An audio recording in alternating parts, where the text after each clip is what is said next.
In my last video I was talking about how the word feeling has got these two meanings.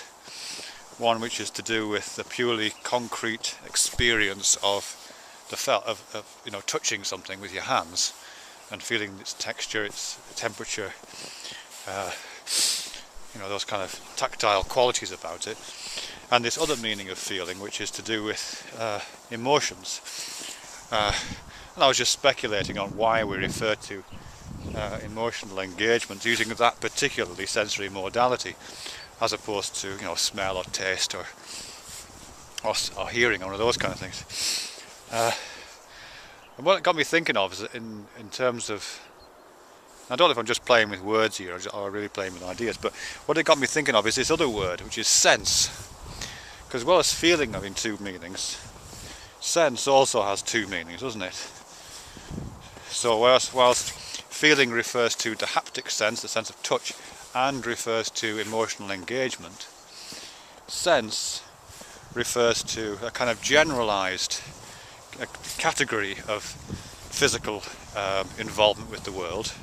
All those sensory modalities, touch, taste, hearing, vision, smell, possibly proprioception, maybe others, who knows.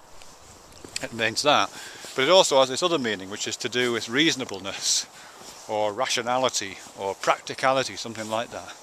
So we say that something makes sense if it appears rational, or if or we say something is sensible if it's a practical way of achieving some aim or something like that. So just like, as I say, just like feeling has these two registers it operates in, so sense also has. And I'm assuming they're kind of metaphors. I'm not sure exactly if that's the right word, but they seem to be operating metaphorically.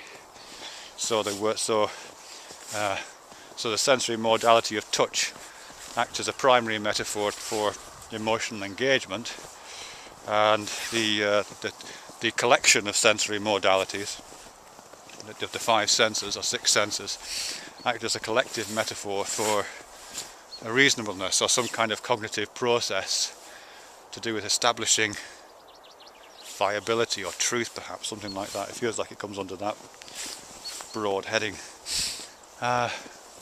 Just wondering why that is, really, what the logic of that is. I mean, the way into that I'm thinking of, and this is a bit tangential really, is possibly to do with common sense. At least that's where I'm starting at really. Or when we, not really common sense, as about when we hear a story, we hear the reasons why something's happened, and we say, oh, that makes sense. That makes sense. So, for example, we hear this story about, somebody's broken into a car, and they've stolen the car and they've driven off in it. And you're kind of emotionally appalled, or you're critical. And then the person says to you, or you hear the story behind the story is, their child was sick, their own car was broken down, their mobile phone couldn't get a signal, the child was on the point of death, and the only way they can get into hospital was to break into the neighbour's car, steal it and drive them to hospital. And then you hear the story and think, oh well, that makes sense. That makes sense. But what does that mean? What does it mean for it to make sense? How does that make sense? And I think I'm just speculating here, but I think what's going on there is there's a kind of an analogy between the way that the way that sense is made in the terms of a story and the way that sense is put together in terms of the actual sensory modality, that visual sense. So I'm looking out at this tree here, snow-covered tree, in this winter landscape of Cheshire, and it's kind of put together. The branches are put together, and the way that the snow sits on the top of the branches, and not the bottom, that's put together in a certain way. If the wind was blowing right now, there'd be a sound associated with those branches creaking, and that would be part of that experience. And if I was to chop the tree down, I would find out what was inside it, and that would be part of the experience, and I could perhaps use the substance of that tree in certain ways to make a set of shelves or something. So that whole set of properties which make up that tree, which are accessed in different sensory ways. Some of it I'm accessing by sound, some of it I'm accessing by sight, some by touch, some by kind of having to move around. All those sensory modalities are what make up my experience of the tree, and they're quite literally, not figuratively, literally make sense of the tree. My experience of the tree is made up of the senses that I engage with the tree with. So we'll just go back to that story then about this person who breaks into the car so they can drive their kid to the hospital.